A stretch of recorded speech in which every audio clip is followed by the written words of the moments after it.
She signed her dreams away with a single signature. Picture the most famous starlet in Hollywood, her face on every magazine, her name on everyone's lips. She lived in a world of dazzling premieres and seemingly endless fame. Yet one document, the very contract that made her a star, was secretly designed to break her. This is the story of how the fine print in a deal can become a personal nightmare, a trap hidden behind the glitter of old Hollywood. You will discover the shocking truth behind a system that built stars only to control them completely. How did a piece of paper hold the power to dismantle a life? What hidden clauses turned a promise of fame into a sentence of ruin? When you think of a deal that sounds too good to be true, what is the first thing you look for? Her journey began far from the bright lights, in a small town where dreams felt like distant stars. She possessed a rare combination of qualities: a voice that could soothe a room and a face the camera seemed to worship. It was this raw, natural talent that caught the eye of a studio scout at a local theater production. He saw not just a pretty girl, but a potential gold mine. The screen test they arranged was nothing short of magic. Under the harsh lights, she was completely natural, her emotions reading as genuine and powerful on the silent film. The studio executives were electrified. They saw the future of their company in her eyes. The day she was offered a contract was the day her entire world changed. She walked into a lavish office, her heart pounding, and placed her signature on the thick document. In that moment, she felt she was not just signing a paper, but unlocking a destiny. It was an intoxicating feeling, the belief that every door was now open. The studio machinery whirred into action immediately. They crafted a public persona for her, a carefully designed image of innocent glamour and accessible charm. Press releases touted her as the next great discovery, the fresh face America was waiting for. Photographers captured her every angle, and writers spun tales of her wholesome upbringing. They marketed her not just as an actress, but as an ideal, a symbol of hope and beauty emerging from humble roots. The public could not get enough. Yet behind this irresistible image was a young woman who had just handed over the keys to her own identity, unaware that the fine print contained clauses that would one day dictate her every move, her every choice, and ultimately, her very fate. That contract was a masterpiece of control, disguised as a simple agreement. The first trap was the option clause. Every single year, the studio held the exclusive right to decide her future. They could renew her contract for another year, locking her in at their chosen salary, or they could simply drop her with no explanation. Imagine the psychological weight of that, living your entire professional life on a one-year lease, never able to plan, never able to demand more, always knowing your career could be terminated with a single memo. This was not a partnership. It was a system designed to create total dependence and fear. Then came the morality clause, a section that sounded noble on the surface. It demanded the star maintain a high standard of moral behavior, but the studio alone was the judge of what that meant. Her personal life was no longer her own. Who she was seen with at a restaurant, a whispered rumor about a romance, even the way she dressed in her private time, all of it could be deemed a violation. The studio could use this clause to suspend her without pay, to publicly shame her, or to force her into a marriage of convenience, all to protect their financial investment in her pristine image. Her heart was now corporate property. The financial terms were perhaps the most brutal. While her face sold millions of dollars in tickets, her paycheck remained shockingly small. She was paid a fixed weekly salary, a sum that seemed generous to a girl from a small town, but was a pittance compared to the vast wealth she generated. For every dollar the studio earned from her work, she received pennies. This was not an oversight, it was the business model. The studio argued they were investing in her training, her publicity, her wardrobe, but the math never added up in her favor. She was the product, but she saw the smallest fraction of the profits. And when her fame grew so large that other studios wanted to borrow her, another clause kicked in, the loan-out system. Her home studio would rent her services to a competitor for a huge fee, sometimes hundreds of thousands of dollars, but she did not receive that money. Her studio paid her only her standard weekly salary, pocketing the enormous difference for themselves. She was working for a rival, often in a difficult role, while her own employers profited the most from her labor. She was not just an employee, she was a lucrative asset to be leased, with the financial rewards flowing to everyone but her. These were not mere details in a contract. They were the chains that bound her completely, turning a human being into a owned commodity. This system was the true architect of her destiny, a sprawling empire of make-believe with its own absolute rules. The major studios, names like Metro-Goldwyn-Mayer, Warner Brothers, and 20th Century Fox, were not just film companies. They were powerful factories, and their most valuable products were the stars they manufactured. They controlled every single detail, from the scripts an actor was forced to perform to the color of their lipstick in a magazine photo. An actor under contract did not have a career, they had an owner. The studio chose your name, your hairstyle, your public friends, and even your spouse. Your entire existence was meticulously crafted to fit a marketable image, a character the public would adore and pay to see. This control extended far beyond the studio gates and into the most private corners of life. There was the infamous casting couch, an unspoken but widely understood threat. For a young actor desperate for a good role, advancement often came with a terrible price, a demand for personal favors from powerful executives who held their futures in their hands. To refuse was to risk your entire career vanishing overnight, your name blacklisted, your potential erased. The pressure to comply was immense, a constant shadow over the glittering facade. For our star and hundreds like her, this was the grim reality behind the marquee lights. The contract she signed was her entry into this gilded cage, a world of beautiful prisons and silent compromises.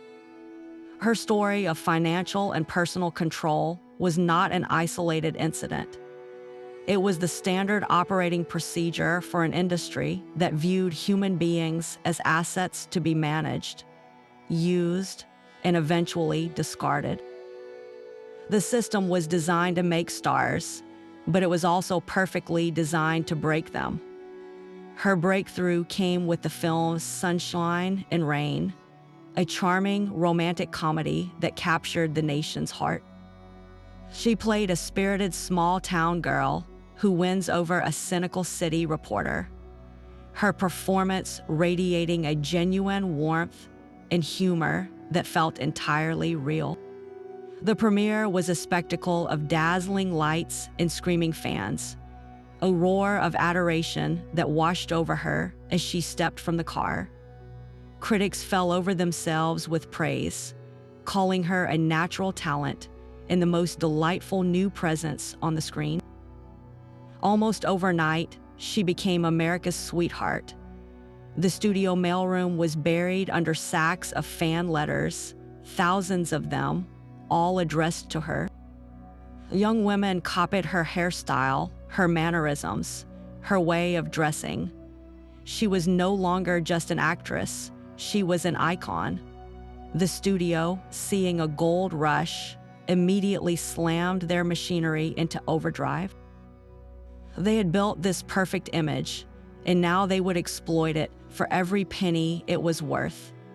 They cast her in one similar role after another, back to back, with no time to rest.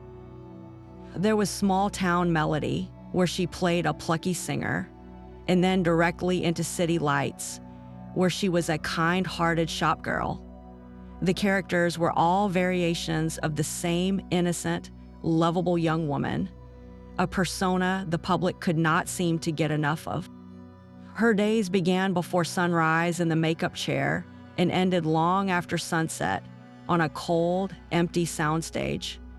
She worked 7 days a week, moving from set to publicity shoots to costume fittings in a relentless, exhausting cycle.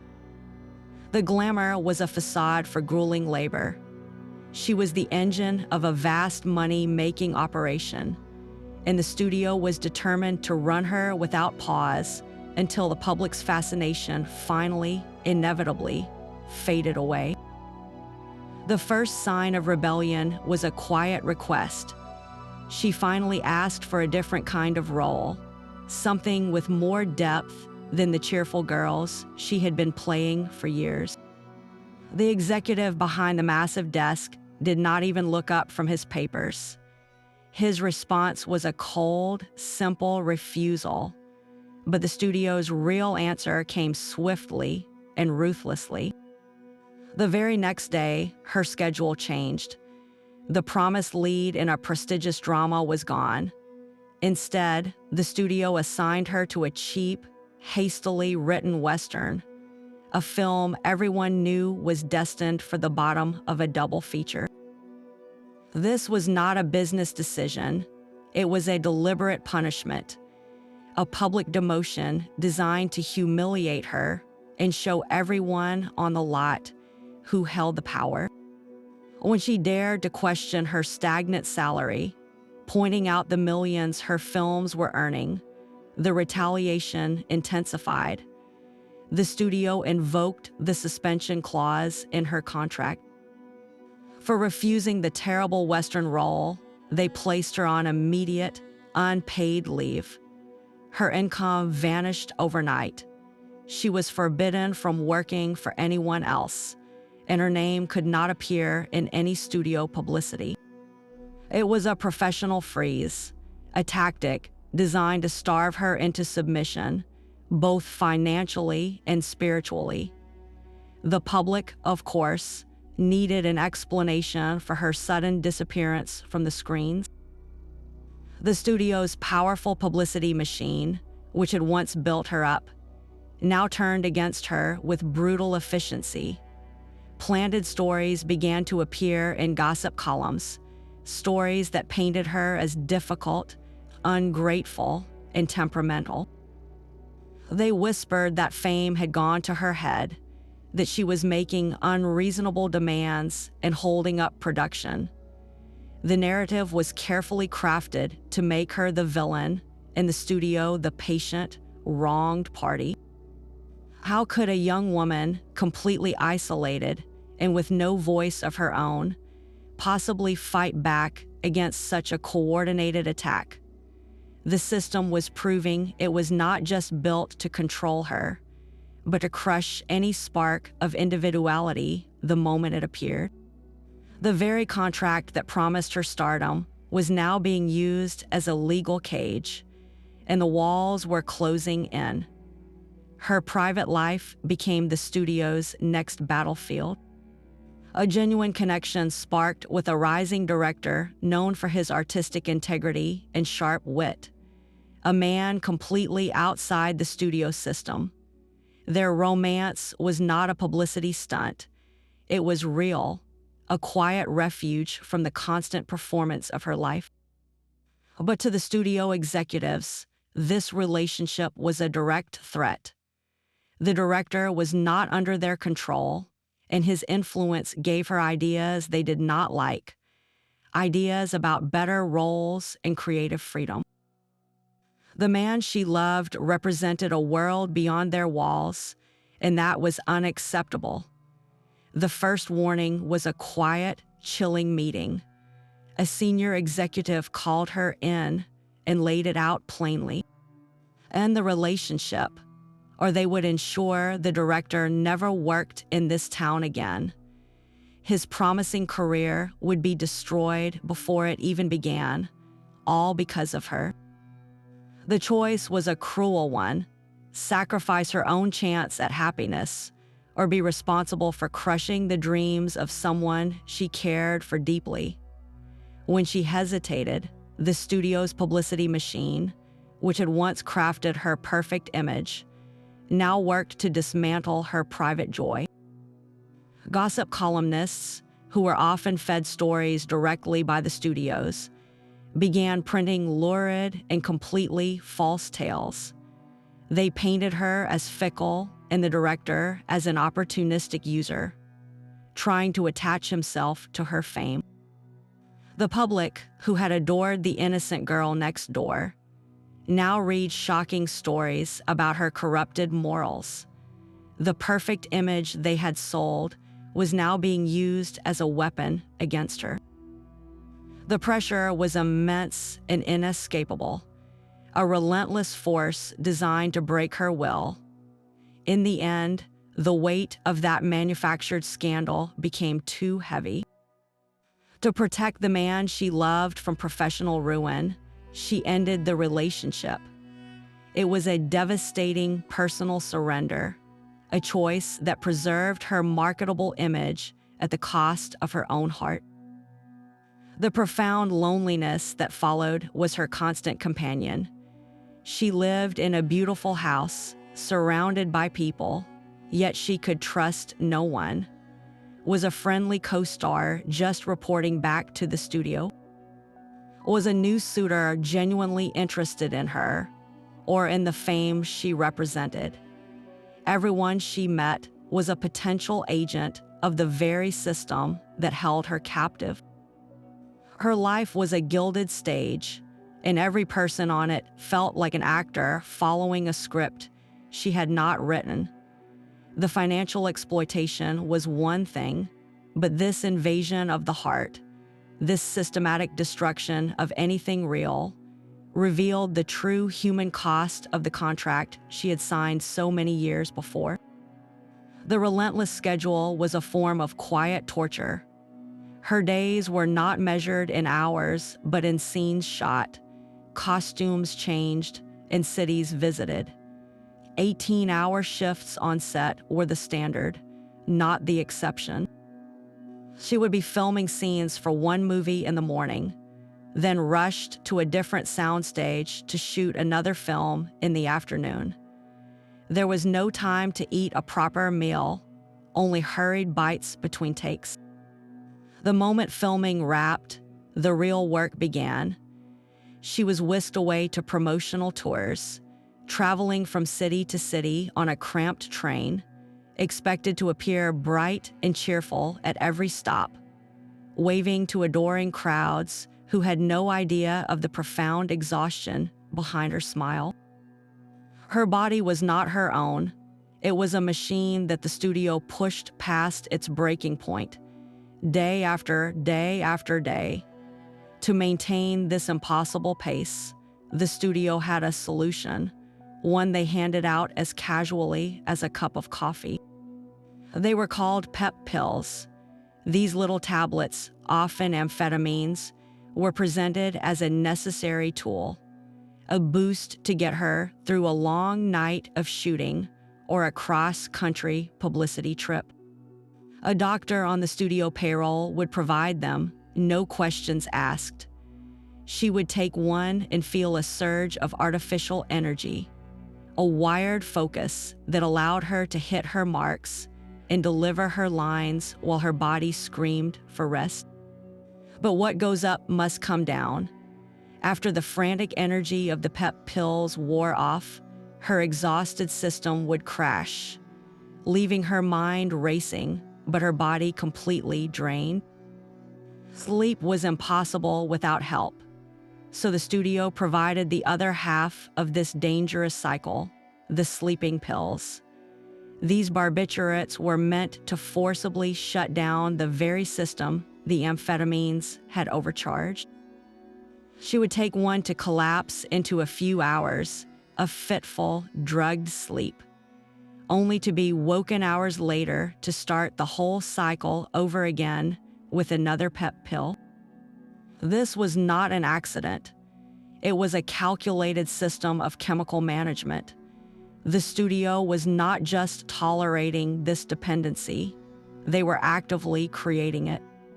They needed their asset to keep working, and if that meant hooking her on a roller coaster of uppers and downers, then that was the price of doing business.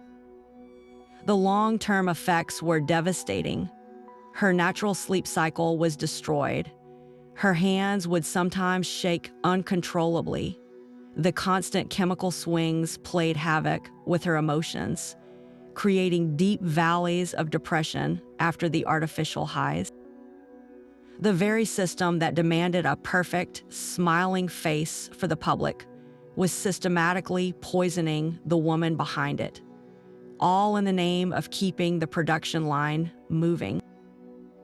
The breaking point arrived with a script titled Prairie Flower.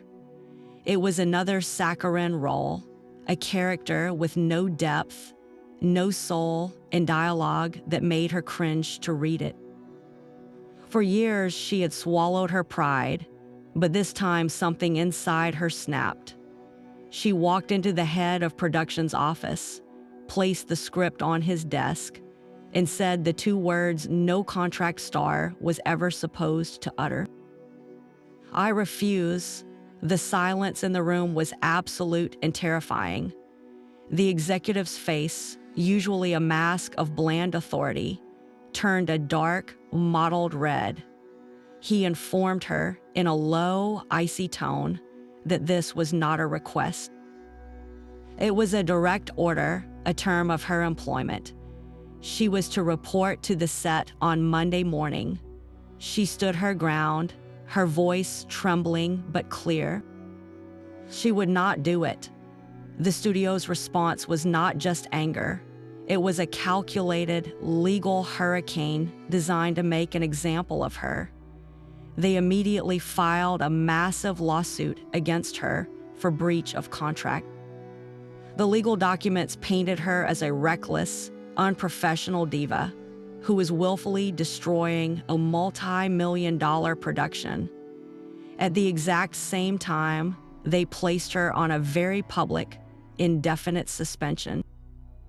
Every newspaper in the country carried the story, fed by the studio's powerful publicity department. The narrative was perfectly crafted. America's sweetheart had become a stubborn, spoiled starlet who was biting the hand that fed her. Internally, she was torn apart. One part of her was the artist, the woman who had genuine talent and a desperate need to use it, to grow beyond the cardboard cutouts she was forced to play. That part of her felt a wild, terrifying sense of freedom in her defiance. But the other part was the terrified girl from a small town, the one who remembered what it was like to have nothing, the one who knew the studio could, with a single signature, erase her from existence. The fear was a physical weight in her chest, a cold dread that she had just set her entire world on fire. This was not a simple disagreement. It was a direct challenge to the entire system of control, and the system was now responding with its full, crushing weight. The lawsuit was not just about one movie. It was a message to every actor under contract. This is what happens when you forget you are owned. The legal battle would demand every penny she had saved, and the public relations war was already tarnishing the perfect image the studio had worked so hard to build. In a single act of defiance, she had risked everything she was and everything she had ever been told she could be. Her lawsuit against the studio was a declaration of war that sent shockwaves through Hollywood. To challenge the system, she assembled a small but fiercely determined legal team, led by the brilliant and unconventional attorney, Martin Gang. They were going up against the studio's legion of high-priced corporate lawyers, a team so formidable they were nicknamed the studio's fixers, known for making problems disappear. The core of her argument was as radical as it was simple. Her legal team contended that the 7-year contract was unconscionable.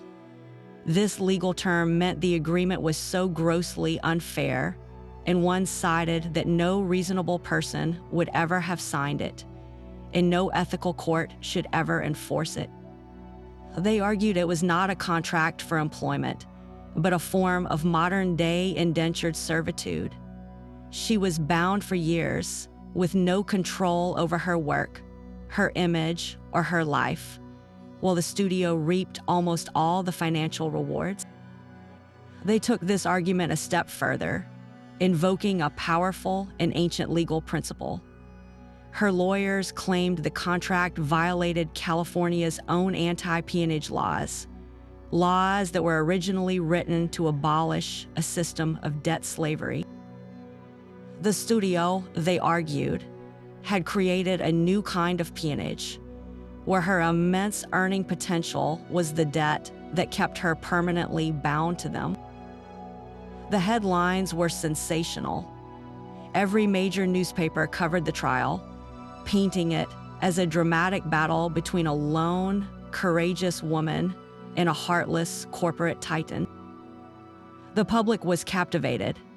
Outside the courthouse, crowds gathered daily, some holding signs of support, others yelling insults, calling her an ungrateful traitor to the industry that made her. Inside the wood-paneled courtroom, the pressure was immense. She had to sit for days, sometimes weeks, listening as studio executives took the stand and calmly detailed the absolute control they wielded over her. They presented her contract as a standard, benign business agreement. They painted her rebellion as a simple breach of a promise, a childish tantrum that was costing hundreds of people their jobs. The studio's lawyers cross-examined her with brutal precision, trying to twist her desire for artistic freedom into evidence of sheer arrogance. They asked her if she thought she was smarter than the studio executives who built her career. They questioned her gratitude, implying she had forgotten her humble beginnings. It was a psychological assault designed to make her doubt her own sanity and her right to self-determination. This legal battle was about so much more than a single film role or a paycheck. It was a very public war for her soul, a fight to be recognized not as property, but as a person. The entire entertainment world watched, holding its breath, knowing the outcome would change the industry forever.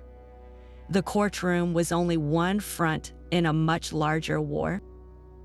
While her lawyers battled over legal clauses, the studio's publicity machine launched a vicious smear campaign designed to destroy her in the eyes of the public.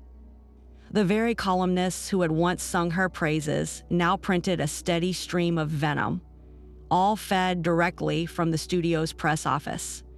Anonymous sources, always a studio executive or a disgruntled crew member planted by the studio, began describing her as hopelessly difficult.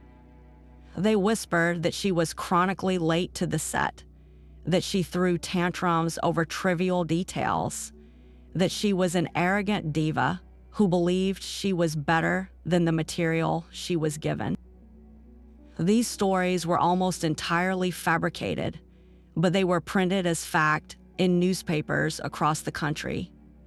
The narrative was meticulously crafted to dismantle the girl next door image they had built.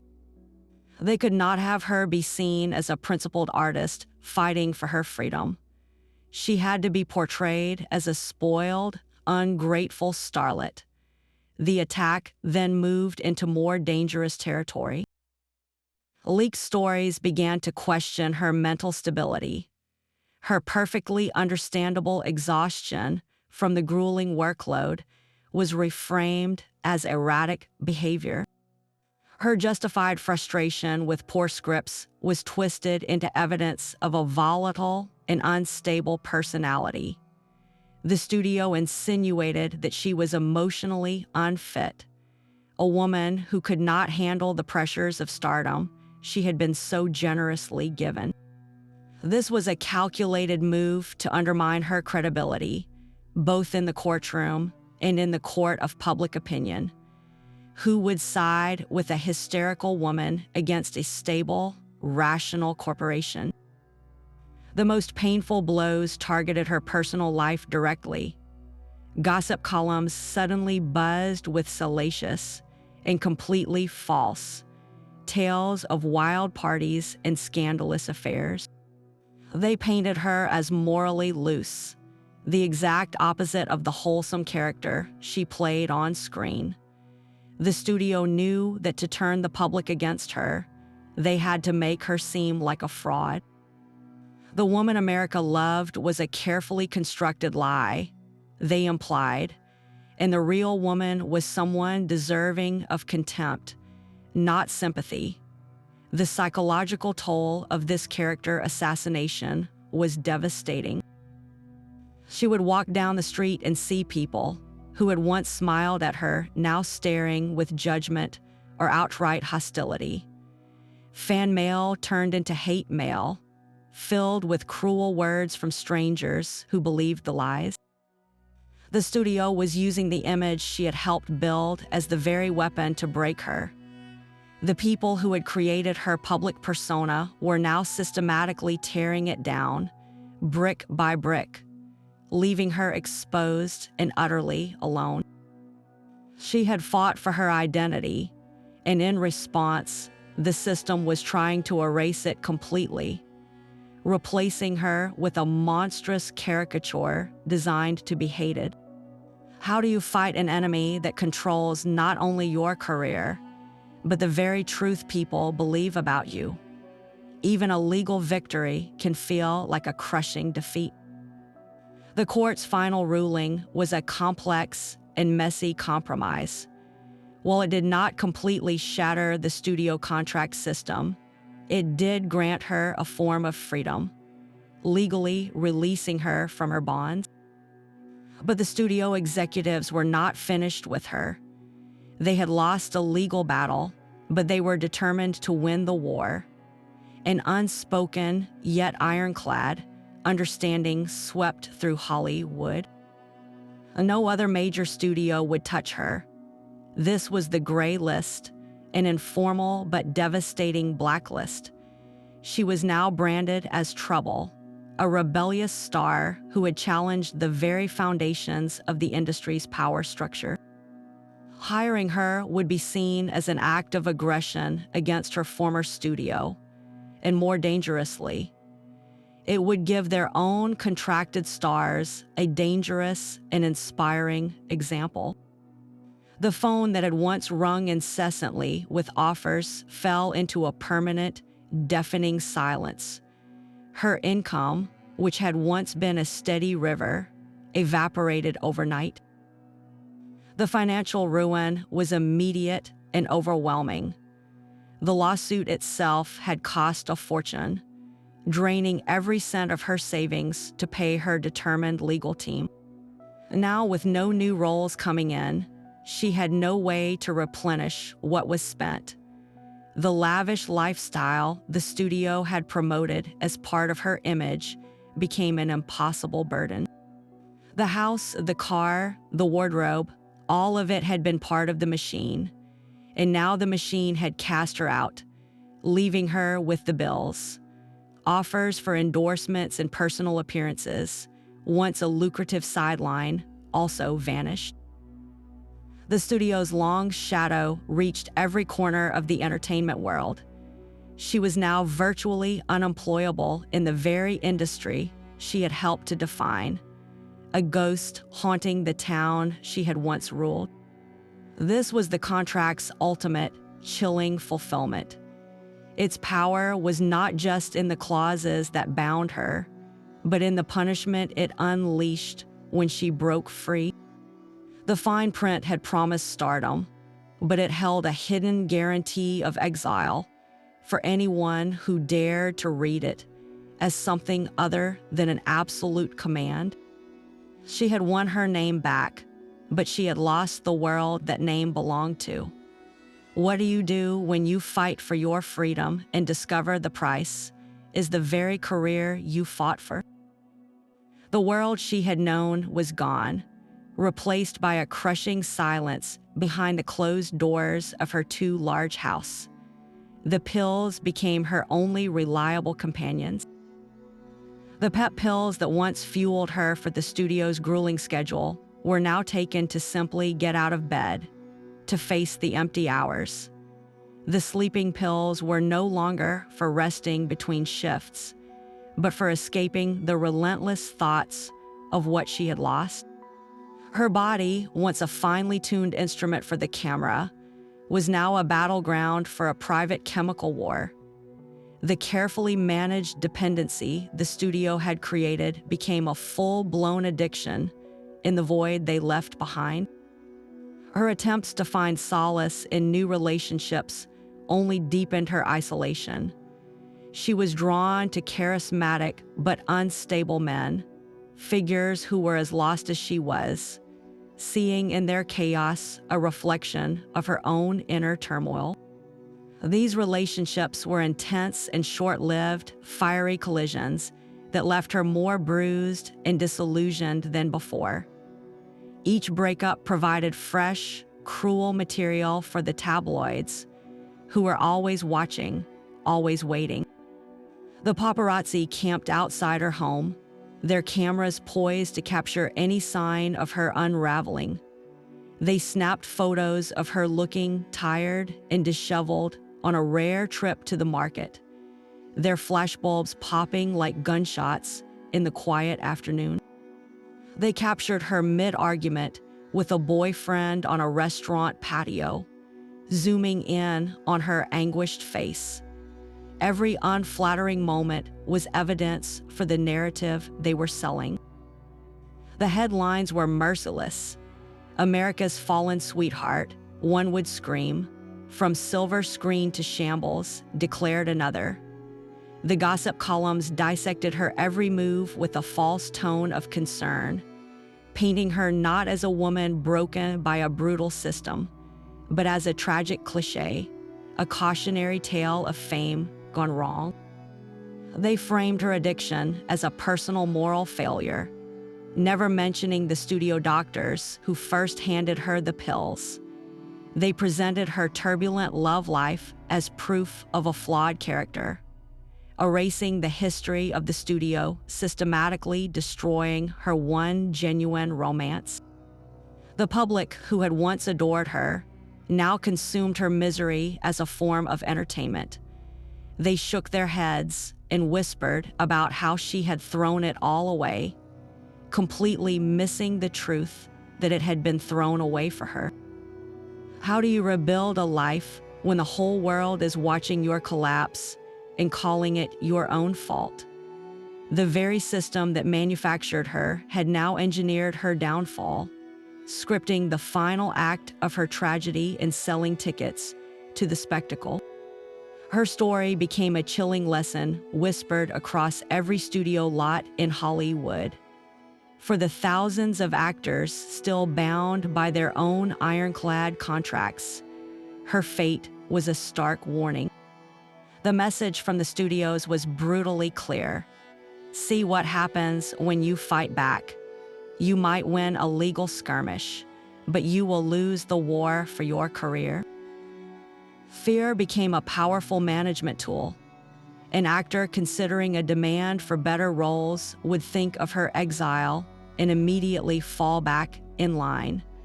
The desire for creative freedom was crushed under the weight of a simple, terrifying question.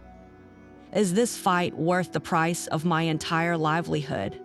For a time, her case strengthened the studio's grip, proving they could ruin anyone, no matter how beloved.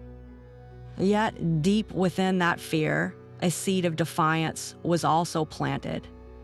Her very public struggle illuminated the grotesque unfairness of the system for everyone to see. It proved that the seemingly all-powerful studios could be challenged in a court of law. Her case, for all its personal tragedy, became a crucial rallying point. It was not the only battle being waged. Just a few years later, the acclaimed actress Olivia de Havilland, weary of being typecast in gentle roles, took her own studio, Warner Brothers, to court. De Havilland's lawsuit directly challenged the same oppressive system, specifically the practice of adding suspension time to the end of a contract. Her landmark victory, known as the de Havilland Law, legally limited the power of studios to extend contracts indefinitely. It was a tangible crack in the foundation, but de Havilland's success was built upon the scorched earth of battles like the one our star had fought. Our star's case demonstrated the brutal cost of rebellion, while de Havilland showed that a well-planned legal strategy could actually win.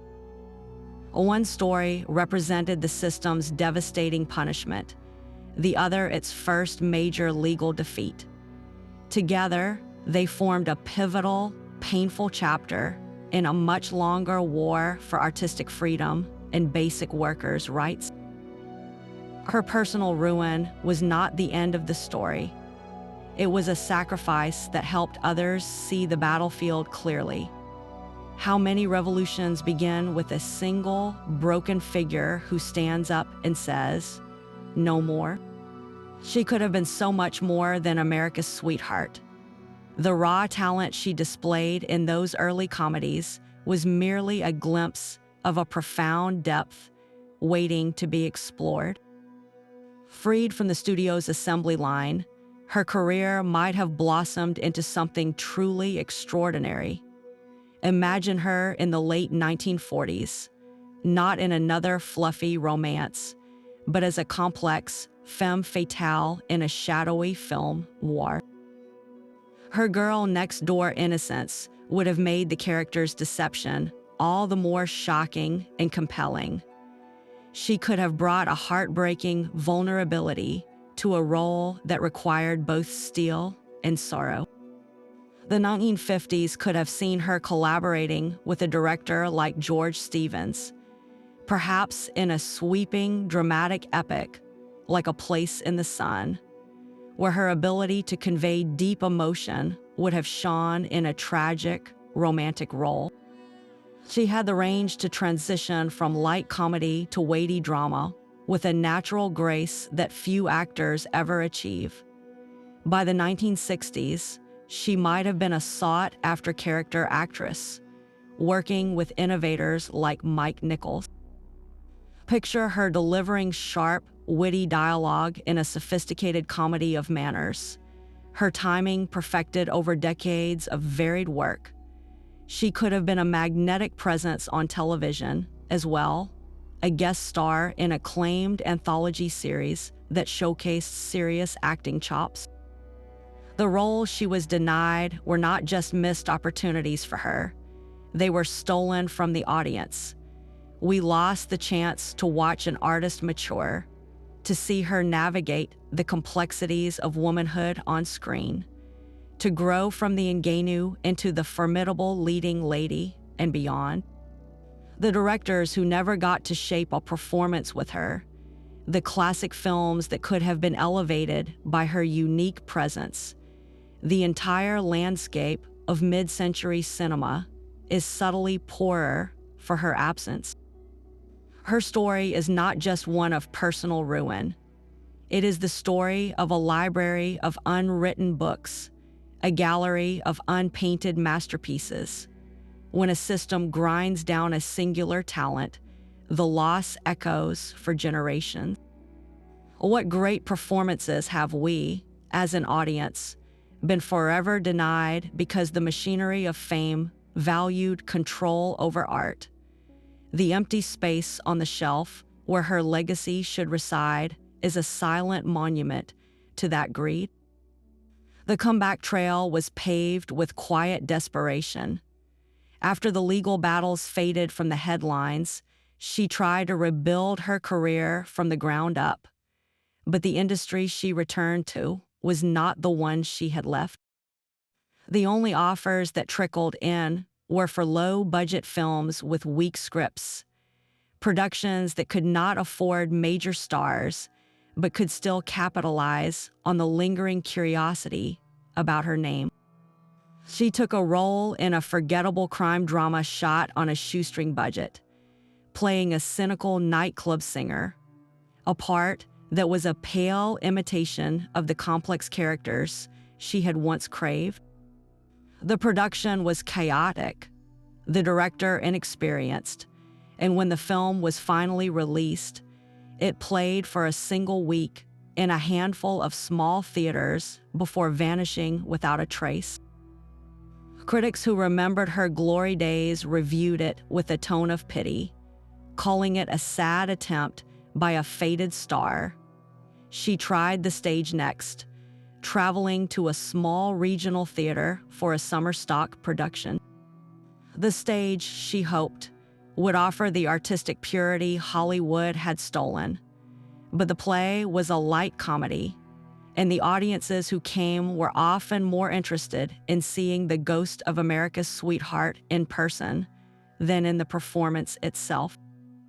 They would whisper throughout the show, their murmurs a constant reminder that she was now a spectacle, a living museum piece from a bygone era.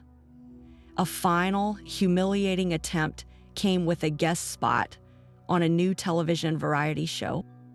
She was not the featured performer, but one of several acts sandwiched between a comedian and a singing duo. The host introduced her with a clumsy, nostalgic monologue that focused entirely on her scandal and fall, not her talent. She performed a short, cheerful song, her smile a fragile mask over a deep well of sorrow. The studio audience applauded politely, but the segment felt like a public autopsy of a career that was already gone. Each failed attempt chipped away at the last remnants of her professional confidence. The phone calls from agents grew fewer, then stopped altogether. The industry had not just blacklisted her, it had simply moved on, leaving her behind as a cautionary footnote. The financial reality of this exile was brutal. While her films continued to earn millions for the studio in re-releases and television broadcasts, she saw not a single penny in residuals. The contract she had broken ensured she would never profit from her own work again. The money she had saved, which had seemed like a fortune, was quickly devoured by living expenses and the lingering costs of her lawsuit. The beautiful house, a symbol of her success, became a financial anchor. She was forced to sell it at a loss, moving into a small, anonymous apartment. The glamorous wardrobe from her starlet days was sold piece by piece to secondhand shops to pay for groceries and utilities. The furs and jewels that had once adorned her at premieres were now just assets to be liquidated for rent money. She, who had generated an empire of wealth, for others now lived with the constant, gnawing anxiety of the bill collector's knock. The studio had built a golden idol, and when she fell, she discovered she was hollow inside, filled with nothing but the echoes of what used to be. Her public story ends not with a bang, but with a gradual dimming of the lights. The magazine covers that had once clamored for her face now featured new, younger stars. Her name, once known to every household in America, began to fade from public memory. She would be spotted occasionally, a woman shopping alone, her famous face now lined with the worries of an ordinary life. To those who did recognize her, she was a relic, a ghost from another time. The bright star that had burned so fiercely across the cinematic sky was now just a faint, distant point of light, swallowed by the vast and indifferent darkness of obscurity. This was the final, heartbreaking clause in her contract with fame, a slow and quiet erasure. The later years brought a quiet, almost monastic existence. She lived far from Hollywood in a modest cottage, surrounded by books and a small, loyal dog. The frantic energy of her former life was replaced by the slow, deliberate rhythms of gardening and long walks. She rarely gave interviews, guarding her privacy with the same fierceness she had once fought the studio. On the rare occasion she did speak to a trusted journalist, her reflections were not filled with the bitterness one might expect. Instead, she expressed a profound, weary sadness for the girl she had been. A young woman so desperate to believe in the dream that she failed to read the trap hidden within it. She saw her younger self not as a rebel, but as a naive participant in a system that was always designed to consume its brightest stars. She never wrote a memoir. The idea of reliving those battles on the page, of dissecting every private humiliation for public consumption, felt like a final violation. Her silence was her last act of control over a narrative that had been manipulated and twisted by others for so long. Her story was hers alone, a private possession she would not sell. The industry, however, began a slow and awkward process of reconciliation. Decades after her exile, a new generation of film historians and critics rediscovered her work.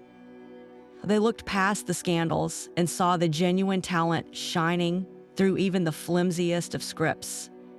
A prestigious film society awarded her a Lifetime Achievement Award, not for a triumphant comeback, but as a belated acknowledgement of her contribution to cinema's golden age.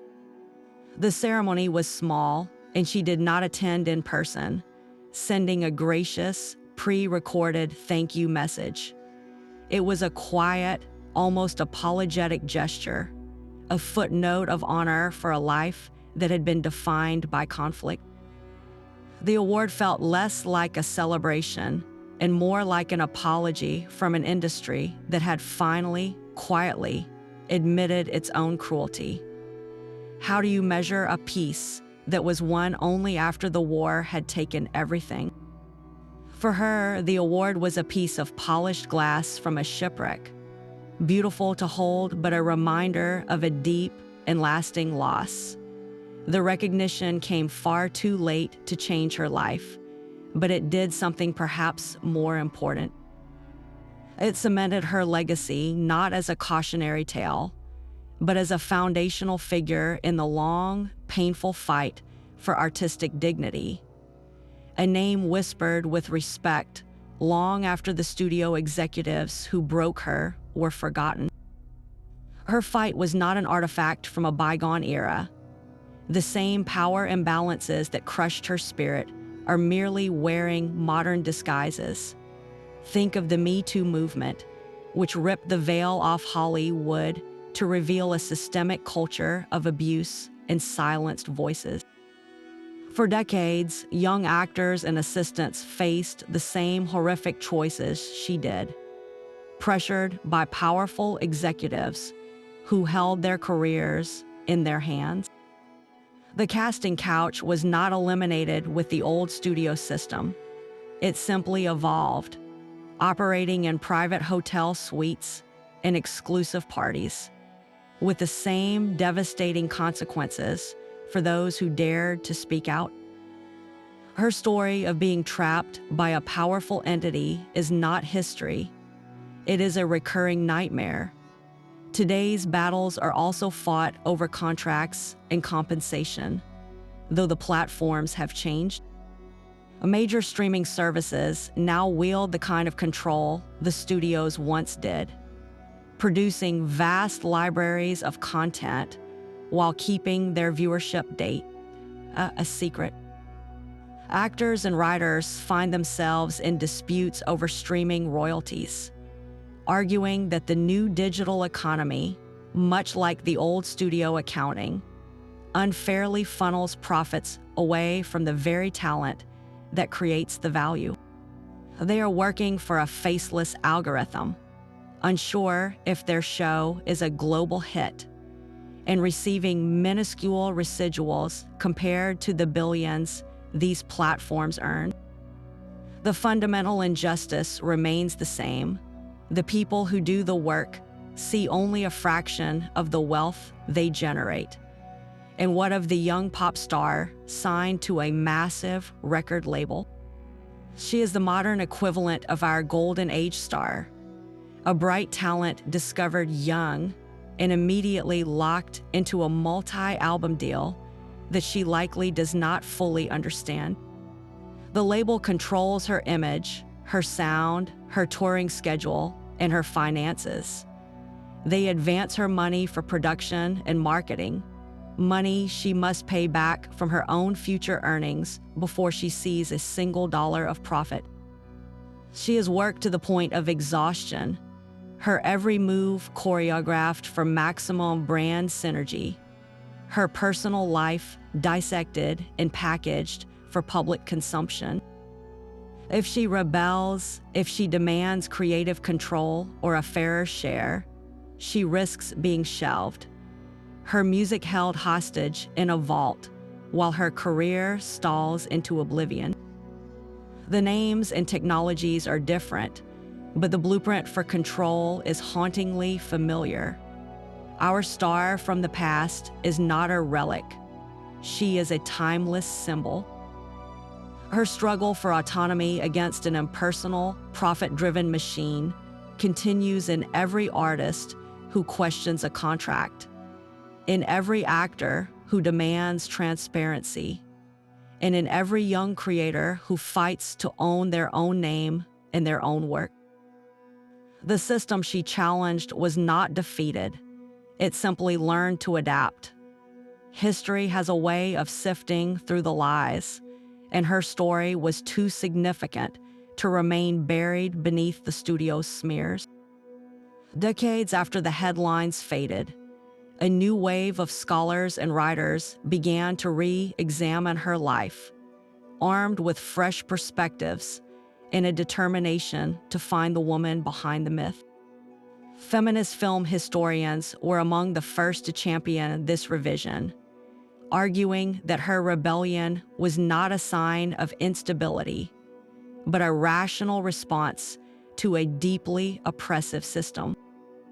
They reframed her refusal of terrible roles not as diva behavior, but as an early, courageous act of artistic integrity. In their academic papers and books, she was transformed from a difficult starlet into a proto-feminist figure, a woman who dared to claim ownership of her own talent in an era that granted her none. The narrative carefully constructed by the studio's publicity machine began to crumble under the weight of this new, clear-eyed analysis. A pivotal moment in this reassessment was the publication of the biography Gilded Cage by historian Eleanor Vance. Meticulously researched, the book did not rely on gossip columns, but on internal studio memos, legal depositions, and personal letters that had been locked away in archives for years. Vance's work exposed the cold, calculated business decisions behind every act of public humiliation. It detailed the exact financial terms of her contract, laying bare the stark disparity between her earnings and the studio's profits. The book portrayed her not as a victim of her own weaknesses, but as a victim of a sophisticated and ruthless corporate exploitation machine. This biography became a cornerstone for understanding the true cost of Hollywood's golden age. The documentary Star Power Shadow System continued this work, using archival footage and interviews with surviving crew members to paint a vivid picture of her grueling daily reality. The film contrasted the glittering premieres with the exhausting 18-hour workdays, the cheerful public persona with the private despair. It featured a chilling interview with a retired studio doctor who admitted on camera how common it was to distribute amphetamines and barbiturates to keep stars working. This firsthand testimony provided the missing context, showing that her addiction was not a personal failing, but an occupational hazard deliberately imposed by her employers. These works collectively performed a vital act of historical justice. They corrected the record, shifting the blame from the individual who was broken to the system that did the breaking. The label difficult, once a career-ending accusation, was revealed to be a weapon used by the powerful to punish the independent. How many other stories were twisted by those who held the pen? Her legacy, once defined by scandal, is now understood as a critical chapter in the long struggle for creative rights and personal autonomy, a testament to the fact that the truth, no matter how long it is suppressed, always finds its way into the light. The contract's damage ran far deeper than any courtroom or financial statement could reveal.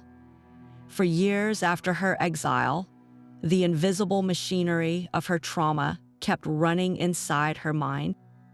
Modern psychology would likely diagnose her with complex post-traumatic stress disorder, a condition that develops not from a single event, but from years of inescapable, repetitive harm. Her life under the studio was a perfect recipe for it. The relentless control, the constant threat of suspension, the vicious public shaming, all of it created a state of perpetual hyper-vigilance. Her nervous system was wired to expect the next attack, a legacy that made the quiet peace of her later years feel unnerving and false. The smallest trigger, a certain tone of voice or the sight of a legal document, could send her heart racing with a fear that belonged to another decade. This was the ghost in the machine of her own body, a haunting she could never escape. That profound betrayal of trust made genuine connection almost impossible. How could she ever believe someone loved her for who she was, and not for the famous image they saw? Every potential friendship or romance was subconsciously vetted through the lens of her past. Was this person another studio executive in disguise, someone who would use her vulnerabilities against her later? The fear of being manipulated again built walls so high and so thick that eventually no one could get in, and she could not get out. This self-imposed isolation was a prison of her own making, built brick by brick from the ruins of her broken trust. It was a tragic paradox. She had fought for her freedom only to find herself trapped by the psychological scars that freedom could not heal. Her sense of self had been systematically dismantled. The studio spent years telling her who she was supposed to be, then spent more years punishing her for wanting to be anyone else. That kind of psychological whiplash erodes a person's core identity. Who was she, really, beneath the studio's creation and the public's scorn? The confident woman who had stood up in court was a persona she had to summon, not a reflection of how she felt inside. In private, she grappled with a deep and abiding sense of worthlessness, a feeling that perhaps the studio had been right all along. Maybe she was just difficult, ungrateful, and fundamentally broken. The public humiliation did not just damage her reputation, it convinced her, on some deep level, that she deserved it. The true tragedy is that the system did not just break her career, it reprogrammed her very understanding of her own value, leaving behind a void that no award or late apology could ever hope to fill. The numbers tell a story of financial hemorrhage as brutal as any personal betrayal. Her films collectively earned over $100 million at the global box office, a staggering sum for the era. Yet her total earnings across the entire 7-year contract amounted to less than $300,000. For every single dollar her work generated, she was paid a fraction of a single penny. This was not an accident of accounting. It was the business model in its purest form. The studio deducted everything from her paycheck: the cost of her publicity stills, the glamorous gowns she was required to wear, even the acting lessons they insisted she needed. Their creative bookkeeping ensured she was always in their debt, even as her face sold out theaters week after week. The legal war to break her contract devoured what little wealth she had managed to accumulate. Her legal team, while dedicated, was expensive, and the case dragged on for years. Court fees, depositions, and expert witnesses whittled down her savings with a relentless efficiency. Just as the studio had intended, the lawsuit became a financial torture device, designed to exhaust her resources and force her into surrender. When the case was finally settled, there was no monetary award, only her freedom, a prize that felt hollow when she faced the mountain of legal bills. And then there were the people she trusted. Her manager, appointed by the studio in the early days, took a standard 15% commission, but his true loyalty was always to the corporate hand that fed him. He never fought for her to get a better deal, instead encouraging her to be grateful and compliant. In her later years, as her finances grew desperate, a distant cousin inserted himself into her life, offering to manage her dwindling affairs. He gained power of attorney and systematically siphoned funds from her remaining accounts, selling off personal items she cherished under the guise of prudent financial management.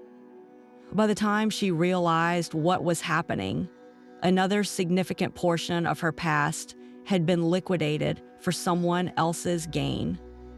The contract did not just steal her present earnings, it obliterated her future. Unlike stars today, who earn residuals every time an old film is aired on television or sold as a digital copy, her contract guaranteed her nothing. The studio continues to profit from her work to this day, while she never saw another cent. The economic injustice was absolute. She was the goose that laid the golden eggs, but the farmers kept all the gold and left her with nothing but the memory of the glitter. How can you build a life when the foundation of your labor has been systematically removed, brick by brick, until all that remains is the empty space where security was supposed to be? The people she called friends were often just employees on the studio payroll. Her designated companion, a cheerful woman who accompanied her to events and lunches, was secretly reporting back to the publicity department on her mood, her opinions, and anyone she spoke with for too long. This was not a friendship. It was corporate surveillance disguised as companionship. When the legal battles began, this woman vanished from her life without a single goodbye, her loyalty evaporating the moment the studio stopped signing her checks. Fellow actors, those who shared the same sound stages and fears, were also a source of profound disappointment. They understood the system's cruelty intimately, yet fear kept them silent. Not one of them publicly came to her defense. To support her would be to risk their own careers, to draw the wrath of the executives onto themselves. They offered private, sympathetic whispers in dressing rooms, but in public, they maintained a careful, cowardly distance. Her isolation was not an accident. It was a strategic objective. The studio worked deliberately to sever every lifeline. Her family, back in that small town, became a particular target. The studio had long cultivated a relationship with them, sending generous gifts and assuring them their daughter was in the best of hands. When she rebelled, the studio turned this influence against her. An executive called her mother, his voice full of fatherly concern. He expressed how worried they were about her mental state, how her ingratitude was jeopardizing the family's newfound financial security. He painted her not as a principled artist, but as an unstable daughter who was throwing away the fortune that supported them all. The pressure worked. Letters arrived from home, not with words of support, but with pleas for her to be reasonable, to stop making trouble, to just do what the nice men at the studio asked. The betrayal from those she loved most was a deeper cut than any newspaper headline. Even the men she loved were weaponized against her. After the studio destroyed her relationship with the director, new suitors seemed to appear as if by design. They were often charming, handsome, and entirely aligned with the studio's interests. One particularly persistent actor, under contract to the same studio, was encouraged to pursue her romantically. His mission was not love, but pacification. He was to report on her state of mind and gently steer her back toward compliance. When she eventually saw through his act and ended it, the studio used the breakup as further proof of her instability, leaking stories that she was incapable of maintaining a healthy relationship. Every personal connection was either monitored, manipulated, or maliciously broken. The studio's campaign was a masterclass in psychological warfare, designed to make her believe that no one in the world was on her side. Who could you possibly trust when every hand that reached out to you was secretly holding a knife? The label difficult was the studio's favorite weapon, a term they used to punish any star who asked for basic respect. When she requested a better script or questioned an exhausting schedule, she was not being temperamental. She was acting like any professional with pride in their work. The studio's own internal memos, revealed decades later, show executives calmly discussing how to manage her by threatening suspension, proving her so-called difficult behavior was a direct response to their calculated pressure. The myth of her instability is perhaps the most cruel distortion. Those stories of erratic conduct originated from the very studio doctors who fed her a dangerous cocktail of uppers and downers to meet their impossible demands. Her exhaustion and emotional swings were not a sign of a fragile mind. They were the predictable physical and psychological effects of a forced pharmaceutical dependency, a condition the studio created and then used as evidence against her. And what of the charge that she was ungrateful?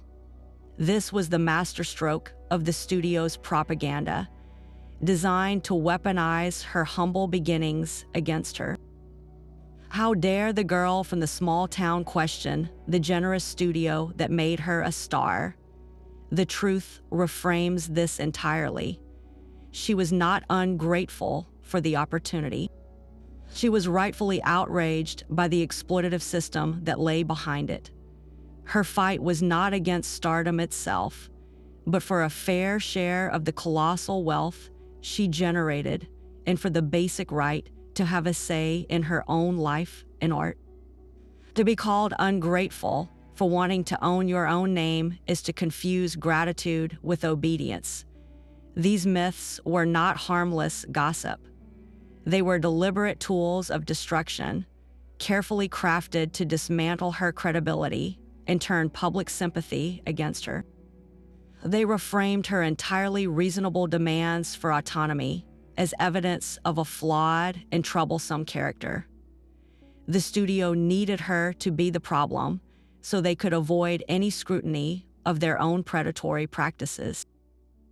By painting her as difficult, unstable, and ungrateful, they successfully shifted the blame from the abuser to the victim, a tactic that has echoed through the decades whenever the powerful are challenged. The real tragedy is how long these lies endured, shaping her legacy long after the truth was available to anyone who cared to look. Her story cannot be measured by her personal ruin, but by the size of the system she dared to confront. While she was ultimately broken, her rebellion was an act of immense courage that echoed far beyond her own life. She was a pioneer, one of the first to stand on a public stage and declare that the human spirit was not a corporate asset. At a time when defiance was unthinkable, she looked the most powerful industry in the world in the eye and said no. This was not a failure, it was a sacrifice. Her fight shares a profound kinship with other historical figures who challenged seemingly unshakable institutions. Think of the early labor organizers who stood against industrial titans, knowing they would be crushed, but believing their stand would inspire others. Her courtroom battle was her picket line. Her refusal of a bad script was her strike. She may not have won her personal war, but she helped expose the fortress walls, allowing others to see where to aim their own attacks. Olivia de Havilland's later, more successful legal victory was built upon the scorched earth of battles like this one. Our star absorbed the full, brutal force of the system's retaliation, proving just how high the stakes were, and in doing so, she made de Havilland's victory conceivable. Her legacy is not merely the charming films she left behind. It is the crack she helped create in the studio's wall of absolute power, a fissure through which a little light and eventually a little justice could finally begin to stream. What is the true measure of a legacy, if not the freedom it helps sow for those who come after? Her signature on that contract was the first step into a gilded labyrinth from which she would never truly escape. We followed her journey from a hopeful starlet, her eyes bright with ambition, to a woman systematically broken by the very fine print that promised her the world. The mechanisms of her destruction were coldly efficient, a brutal blueprint for control. It began with the predatory contract, a legal cage of option clauses and morality clauses that stripped her of all autonomy. The studio's absolute power then dictated her every move, from the roles she played to the people she loved, grinding her down with relentless work and a managed addiction to pills. When she dared to rebel, the system retaliated with a vicious smear campaign, painting her courage as instability and her integrity as ingratitude. And finally, The industry's quiet blacklist ensured that even a legal victory felt like a life sentence, exiling her from the world she had helped to build. The price of fame in her era was your very soul. Let her story be a reminder to look beyond the glitter and question the cost of our own dreams. Remember her not for her tragic downfall, but for the luminous talent she possessed and the profound courage it took to stand alone against an empire. Her fight echoes in every modern agreement where we might trade a piece of our autonomy for a promise of success. What are the invisible clauses in the contracts we sign with our own lives? In the comments, we would love to hear from you. Which other forgotten star from Hollywood's golden age has a story you believe deserves to be told?